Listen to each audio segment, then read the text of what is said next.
మాజీ మంత్రి కేటీఆర్ మాట్లాడుతున్నారు, లైవ్లో చూద్దాం.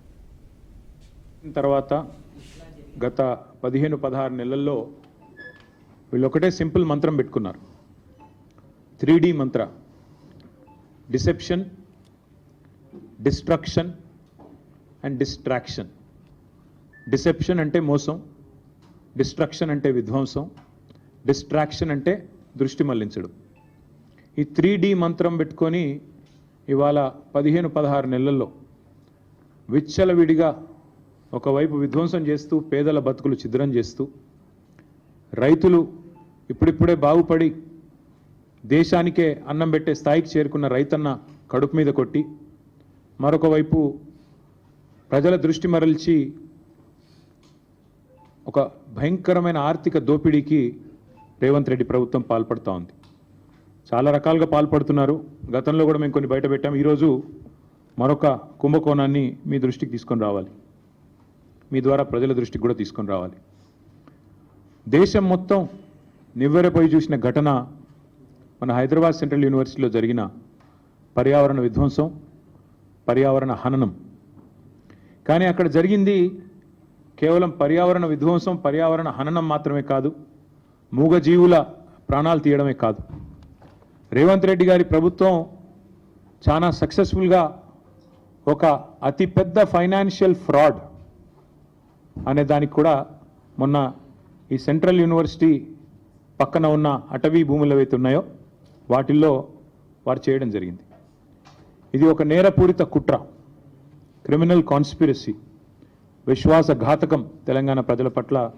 మరి అదేవిధంగా సింపుల్గా చెప్పాలి అంటే ఈ 400 ఎకరాలు ఏదైతే ఆనాడు 2004వ సంవత్సరంలో ఐఎంజీ భారత అనే సంస్థకి అప్పటి ప్రభుత్వం కట్టబెట్టిందో, తర్వాత వచ్చిన కాంగ్రెస్ ప్రభుత్వం ఆనాడు ఒక ఆర్డినెన్స్ ద్వారా రద్దు చేసిందో, తిరిగి దాన్ని సవాల్ చేస్తూ ఆ ప్రైవేటు వ్యక్తి ఈ భూమి విషయంలో నాకు అన్ని హక్కులు ఉన్నాయని కోర్టుకు పోతే సుదీర్ఘకాలం, దాదాపు 20 ఏళ్ళు, 19-20 ఏళ్ళు సక్సెసివ్ గవర్నమెంట్స్ ఆఫ్ ఫాట్. ఆనాడు 2014 వరకు ఉన్న ప్రభుత్వం కొట్లాడింది. తర్వాత 2014 నుంచి 2023 డిసెంబర్ దాకా ఉన్న మా ప్రభుత్వం కూడా కొట్లాడి చివరికి మార్చ్ 2024లో తీర్పు వచ్చింది. ఇది ప్రభుత్వ మరి ప్రైవేట్ వ్యక్తికి సంబంధం లేదు, ప్రభుత్వానికి మరి ఏదైతే ఆర్డినెన్స్ ఇచ్చారో దాన్ని సమర్థిస్తూ తీర్పు వచ్చింది. ఇవాళ వాస్తవం ఏంటి అంటే అక్కడ సహజంగానే ప్రజలు కానీ, సహజంగానే పర్యావరణవేత్తలు కానీ అక్కడ జరుగుతున్న పర్యావరణ హననం పట్ల, పర్యావరణం మీద జరుగుతున్న దాడి పట్ల విస్మయంతో, ఒక బాధతో, ఆవేదనతో అక్కడ చనిపోయిన 3 జింకల గురించి కానీ, అదేవిధంగా అక్కడ చెట్లు కొట్టేయడం గురించి కానీ, దొంగల్లాగొచ్చి అర్ధరాత్రి అపరాత్రి అని కాకుండా 100 ఎకరాల్లో వారు ఏదైతే దాడి చేసినారో ప్రభుత్వమే మరి రక్షించాల్సిన వాళ్ళే భక్షిస్తుంటే సహజంగానే ఆవేదనతో అటు హెచ్సియు విద్యార్థులు కానీ, దేశవ్యాప్తంగా పర్యావరణవేత్తలు కానీ ఉద్యమం చేసినారు. కానీ దీని వెనకాల అసలు రేవంత్ రెడ్డి గారు ఇంత హడావుడి, ఇంత హంగామా ఎందుకు చేస్తున్నారు అని మేము ఆరాధిస్తే దీని వెనకాల దాదాపు 10,000 కోట్లను దోచే ఒక భారీ స్కామ్కు వారు తెరదీసినట్టుగా మాకు సమాచారం అందింది. జరిగింది ఏమంటే నిన్న హరీష్ రావు గారు మీకు చాలా వివరంగా ప్రెస్ మీట్లో కొన్ని విషయాలు చెప్పారు.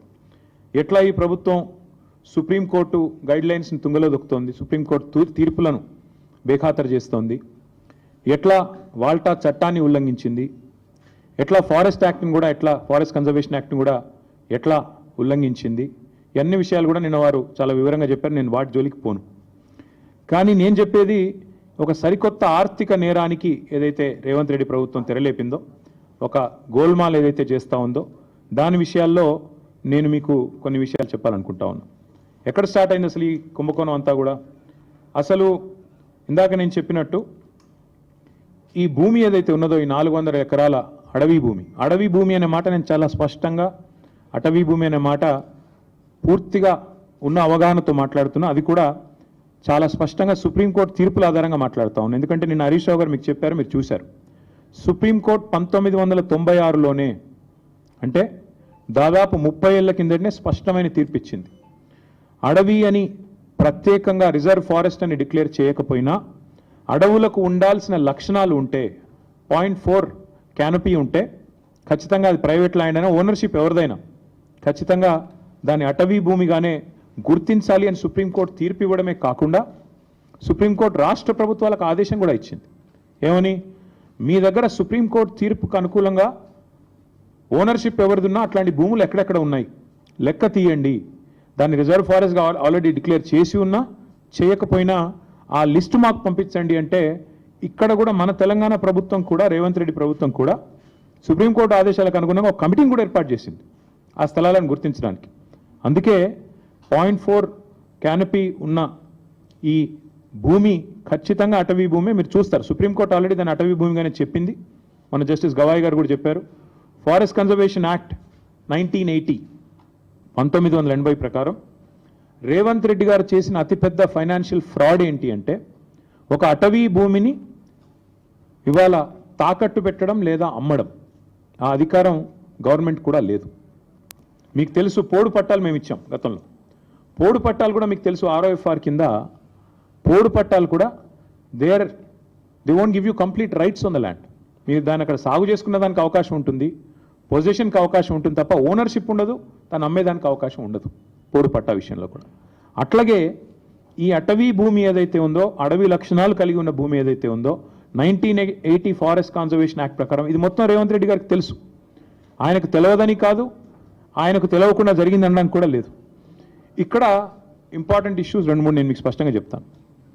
ఒకటి, ఎలాంటి ఎన్వైరన్మెంటల్ ఇంపాక్ట్ అసెస్మెంట్ జరగలేదు అని చెప్పి మరి అటవీ శాఖ అనుమతి లేదు, ఎన్వైరన్మెంటల్ ఇంపాక్ట్ అసెస్మెంట్ లేదు, ఇంకా ట్రాన్స్ఫర్ కూడా టైటిల్ది పూర్తిగా కాలేదు. అయినప్పటికీ ఫైనాన్షియల్ ఇన్స్టిట్యూషన్స్ని వెంటనే ఆగమేఘాల మీద ప్రభావితం చేసి ప్రభుత్వ అధికారులు మరి మిస్లీడ్ చేసినారా, ముఖ్యమంత్రి వాళ్ళని డైరెక్ట్ చేసినారా తెలియదు, మరి ఒక భారీ ఆర్థిక నేరానికి పాల్పడ్డారు. ఎట్లా చేసినారు ఇది? ముఖ్యమంత్రి గారికి ఒక బీజేపీ ఎంపీ పూర్తి స్థాయిలో వెనుక ఉండి సహకరించి ఒక బ్రోకర్ కంపెనీని తీసుకొచ్చారు.